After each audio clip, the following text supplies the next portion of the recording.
মই খুব আসলে যোৱা 7 মাহে খুব বেয়াকৈ আৱেগিকভাৱে ভাঙি পৰিছোঁ আৰু সেইখিনি কথা আসলে প্ৰকাশ কৰাৰ কোনো কথা নহয়, কিন্তু মই যি হেৰুৱাইছোঁ জীৱনত সেয়া মই কেতিয়াও বুজাব নোৱাৰোঁ।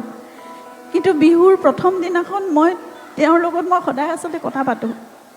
সেইদিনা মই কৈছিলোঁ, সেইদিনাখন এনেই বিহুৰ দিনাখন আমাৰ প্ৰস্তুতি সদায় প্ৰতি বছৰে বেলেগ হয়। আজি বিয়া হোৱাৰ পিছৰ পৰা এই 23-24 বছৰে মই সদায় দেখিছোঁ বিহুৰ প্ৰস্তুতি কেনেকুৱা।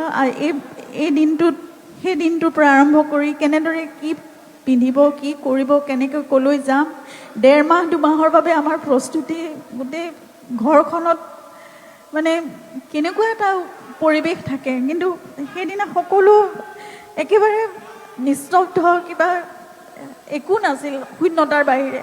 আৰু মই তেওঁৰ লগত কথা পাতি আছিলোঁ। তেতিয়া মই তেওঁক কৈছিলোঁ যে তুমিয়ে দেখোন লিখিছিলা শেষ বুলিলেইতো শেষ নহয়, আকৌ আৰম্ভ হয়।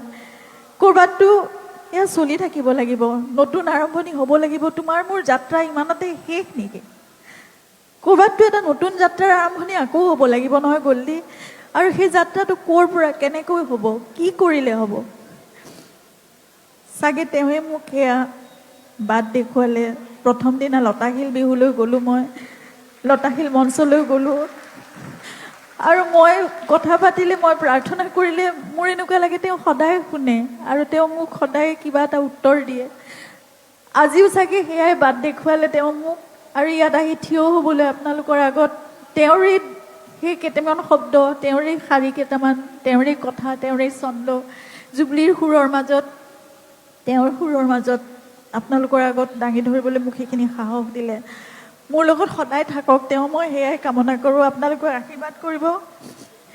জুবিন আৰু মোৰ যাত্ৰা, জুবিন আৰু আমাৰ যাত্ৰা, আৰু জুবিনৰ এই অসমীয়াৰ লগত এই যাত্ৰা কেতিয়াও শেষ নহওক, এয়া নিৰন্তৰ হওক, চিৰন্তন হৈ থাকক। জুবিন অমৰ হৈ থাকক আমাৰ মাজত।